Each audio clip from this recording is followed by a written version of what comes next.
কিছু খাবো, ভুখ লেগেছে। খাবার তো নেই রে ছেলে, তোর বাবা আসুক তো বলছি। ঠিক আছে।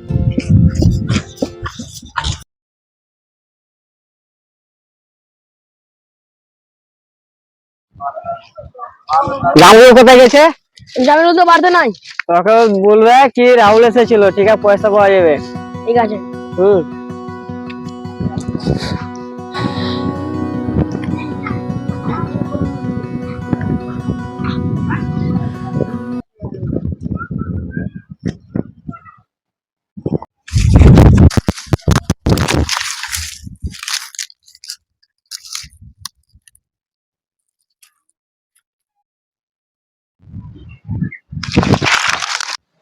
ও দাদা কোথায় যাবে?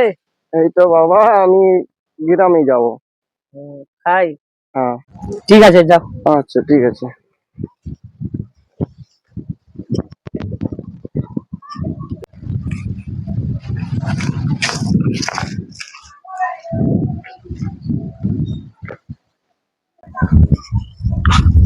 বাবা, ওই লোকটাকে দেখে আপনি ঢুকে গেলেন কেন ওদিকে?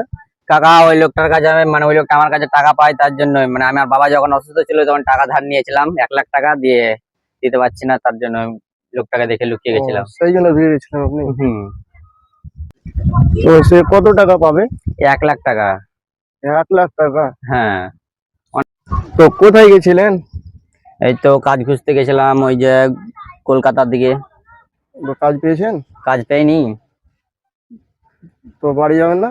বাড়ি যাব তো ভাবছি কি আশেপাশে দেখি ফের যদি ছোট মোটো একটা কাজ পাওয়া যায়, মানে আমার ছেলে মেয়ে বসে আছে, বউ বাচ্চা সব ওরা না খেয়ে বসে আছে, আমি না গেলে ওরা তো খেতে পাবে না, মানে টাকা না নিয়ে গেলে কিভাবে খেতে পাবে বলে।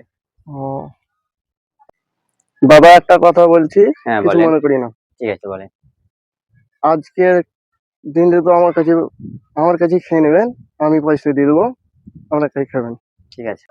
তো বাবা, চাল ডাল তো নেওয়া হলো, হুম। এটা চলো রান্না টান্না করবো তোমাদের বাড়ি। হ্যাঁ চলো।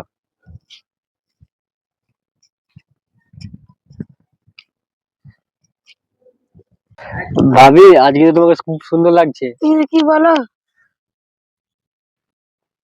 আমি তো প্রতিদিন এই বাড়ি থাকি। তোমার ভাই বেশ চলে গেছে, এখন কখন আসবে এখন খোঁজ পাই না। আরে ভাবি আমার সাথে তুমি টেনশন করে নিচ্ছ, যাবে ওর সাথে গুলকি চাপড়ে পালা।